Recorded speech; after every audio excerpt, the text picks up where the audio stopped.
Balik tayo sa lokal na balita, bilyong-bilyong pisong halaga ng smuggled na sigarilyo ang magkahiwalay na nabisto sa Malabon at Batangas City. Hinala ng mga otoridad, may malaking grupo sa likod ng mga nasabat na kontrabando. Nakatutok si June Veneracion.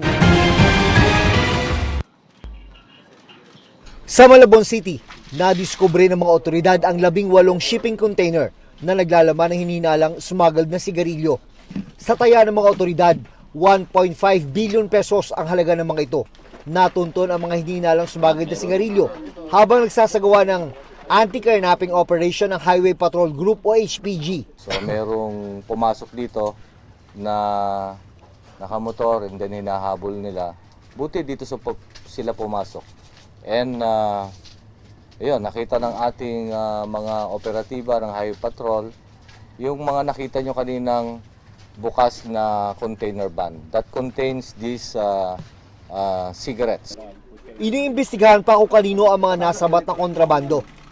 Ganon din ang may-ari ng container yard at trucking company na alam na raw ng mga otoridad ang pagkakakilanlan. Sinusubukan pa namin silang makunan ng pahayag. Siyempre kasabot sila dito, kaya kasama sila sa makakasuhan.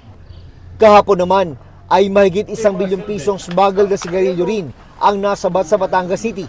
Natunton ang mga shipping container na may lamang kontrabando matapos sundan ng mga tauhan ng HPG ang isang karnap na sasakyan.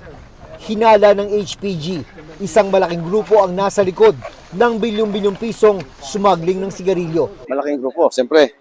It costs billions. It must be an organized crime group.